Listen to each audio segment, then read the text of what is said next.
9 अगस्त 2024 को कोलकाता के RG car hospital में 81 ईयर्स की पीजी डॉक्टर का उस हॉस्पिटल की सेमिनार हॉल में बड़ी ही बेरहमी से रेप और मर्डर कर दिया गया। विक्टिम की हालत ऐसी थी कि उसकी आंखों में चश्मे के कांच घुसने की वजह से आंखों से ब्लीडिंग हो रही थी। गर्दन की हड्डी टूटी हुई थी।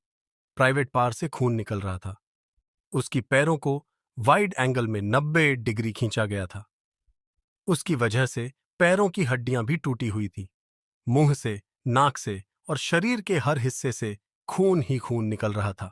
अब मैं और डिटेल में बताऊंगा तो आप लोग सुन नहीं पाओगे और बताने की मुझमें भी ताकत नहीं है। दोस्तों, इस केस को डेफिनेटली कोई दबाने की कोशिश कर रहा है, क्योंकि मुझे कुछ लूप होल्स मिले हैं जो मैं आपको आगे बताऊंगा। इस क्राइम में अकेला संजय रॉय मुजरिम नहीं है जो हमें बताया जा रहा है। इसमें और भी लोग शामिल हैं। शायद उन्हें बचाने की कोशिश की जा रही है। कुछ लोग यह भी कह रहे हैं कि हॉस्पिटल इस घटना को दबाने की कोशिश कर रहा है, क्योंकि इस घटना के 5 दिन बाद ही क्राइम सीन से 20 मीटर की दूरी पर कंस्ट्रक्शन के नाम पर दीवार तोड़ी गई। तो कुछ लोग यह भी कह रहे हैं कि संजय राय किसी राजनीतिक पार्टी का मेंबर है। तो आइए डिटेल में जानते हैं। 9 अगस्त सुबह 10 बजे आरजी कार हॉस्पिटल से एक कॉल आया। पीड़ित डॉक्टर के पिता ने कॉल उठाया। हॉस्पिटल से उस इंसान ने कहा कि आपकी बेटी बीमार है, आप जल्दी से हॉस्पिटल में आ जाइए। बस इतना कहकर फोन काट दिया। उस लड़की के पिता को लगा मेरी अपनी बेटी से रात में ही बात हुई थी, वह ठीक थी, अभी अचानक उसे क्या हुआ। इसलिए उन्होंने दोबारा कॉल किया और पूछा कि आखिर हुआ क्या है। तो सामने वाले व्यक्ति ने कहा कि आपकी बेटी ने सुसाइड किया है, आप हॉस्पिटल आ जाइए। यह सुनकर उसके पिताजी रोने लगे और मां भी फूट फूट कर रोने लगी। अब वह दोनों हॉस्पिटल की तरफ जा ही रहे थे। उतनी ही देर में यह खबर पूरे शहर और सोशल मीडिया पर आग की तरह फैलने लगी और हॉस्पिटल के बाहर लोगों की भीड़ जमा हो गई। सबके मन में यही सवाल था कि आखिर यह सब कैसे हुआ और किसने किया। उस हादसे की रात उस डॉक्टर की 36 घंटे की ड्यूटी थी, जिसमें डॉक्टर्स को कंटिन्यू डे और नाइट जागकर इमरजेंसी के लिए हॉस्पिटल में ही रहना पड़ता है। उन्हें खाना पीना, नहाना, फ्रेश होना सब कुछ हॉस्पिटल में ही करना पड़ता है।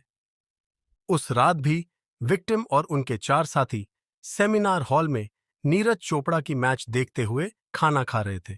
रात के 3 बजे उन्होंने डिनर किया और अपने अपने ड्यूटी पर चले गए। लेकिन विक्टिम यानी लेडी डॉक्टर थका हुआ महसूस कर रही थी, इसलिए उसने वहीं रुककर आराम करना ठीक समझा। सुबह के 4 बजे के करीब संजय रॉय उस सेमिनार हॉल में जाता है और डॉक्टर का रेप करता है। इसी दौरान डॉक्टर की मौत भी हो गई।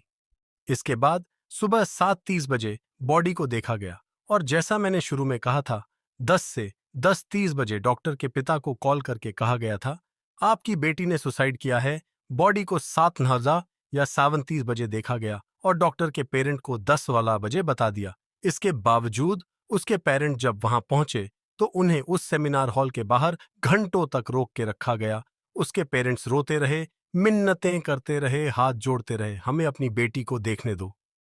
फिर भी उन्हें बाहर रोक के रखा गया और 3 घंटों बाद अंदर जाने दिया। जब उस माँ बाप ने अपनी बेटी की बॉडी देखी तो उनका कलेजा फट गया। जैसे मैंने शुरू में कहा था, पूरे शरीर से और प्राइवेट पार्ट से खून बह रहा था। दोनों पांव मुड़े हुए थे। यह देखकर कोई भी बता सकता है ये एक सुसाइड नहीं बल्कि रेप और मर्डर है। लेकिन फिर भी क्यों हॉस्पिटल वाले इसे आत्महत्या कह रहे थे? क्यों उसके पेरेंट्स को 3 घंटों बाद बुलाया गया और क्यों उन्हें 3 घंटों तक हॉल के बाहर रोक के रखा गया? यही इस घटना के कुछ लूप होल्स है। यही नहीं, बल्कि उस हॉस्पिटल के प्रिंसिपल ने यह भी कहा था कि विक्टिम को साइकोसिस नाम की इलनेस थी, इसलिए उसने सुसाइड किया। आखिर हॉस्पिटल किसे बचाने की कोशिश कर रहा है? जब विक्टिम की बॉडी को पोस्टमार्टम के लिए भेज दिया गया और जो रिपोर्ट निकलकर सामने आई, उसके बाद सारे लोग गुस्से से भर गए और यह जायज भी था। रिपोर्ट में आया था कि विक्टिम के साथ बहुत ही बुरी तरीके से रेप किया गया है। उसका एब्डोमेन, राइट हैंड और मुंह बुरी तरीके से इंजर्ड है। उसका कॉलर बोन बुरी तरीके से टूटा हुआ है। पोस्टमार्टम के रिपोर्ट से यह बात तो साफ हो गई कि यह कोई सुसाइड नहीं बल्कि रेप और मर्डर है। तब पुलिस ने इन्वेस्टिगेशन शुरू किया। सबसे पहले उन्होंने हॉस्पिटल के सीसीटीवी फुटेज चेक किए तो उन्हें पता चला कि रात के 4 बजे संजय राय सेमिनार हॉल में गया था और उन्हें वहां बॉडी के पास एक ब्लूटूथ डिवाइस मिला, जिसे ऑन करने पर पता चला कि यह संजय रॉय का ही है। उसे गिरफ्तार भी कर लिया गया और उसने अपना गुनाह कबूल भी कर लिया। लेकिन सवाल यह है कि आखिर संजय रॉय है कौन?